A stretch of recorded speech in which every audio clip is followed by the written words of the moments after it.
యేసు రక్తమే జయం పరిచర్య ప్రైజ్ ద లార్డ్. సెప్టెంబర్ 10వ తేదీ 2025. ఈరోజు దేవుని వాక్యము.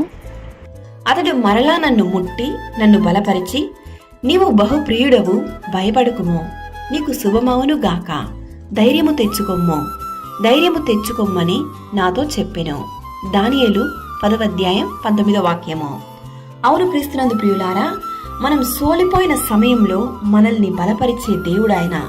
నీవు దేనిని బట్టి భయపడకుము, నీ చుట్టూ ఉన్న అననుకూల పరిస్థితులను చూసి అధైర్యపడకుము, ధైర్యము తెచ్చుకోము. నన్ను బలపరచువాని అందే నేను సమస్తము చేయగలను అనే విశ్వాసం కలిగి దేవుని సన్నిధిలో మొరపెట్టుము.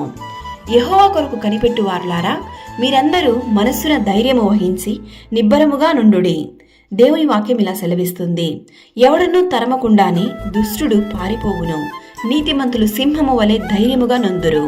ఈరోజు ఈ వాక్యం వింటున్న ప్రియ సహోదరి సహోదరులారా, దానియేలు వలె యథార్థమైన పరిశుద్ధమైన ఆత్మీయ జీవితాన్ని జీవించుటకు ఈరోజు దేవుని సన్నిధిలో నీవు సమర్పించుకో. ఆయన బలమును, శక్తిని, సంపూర్ణమైన దీవెనను పొందుకోవడానికి ఆయనకు సాక్షిగా ఈరోజు మొదలుకొని జీవిద్దాం.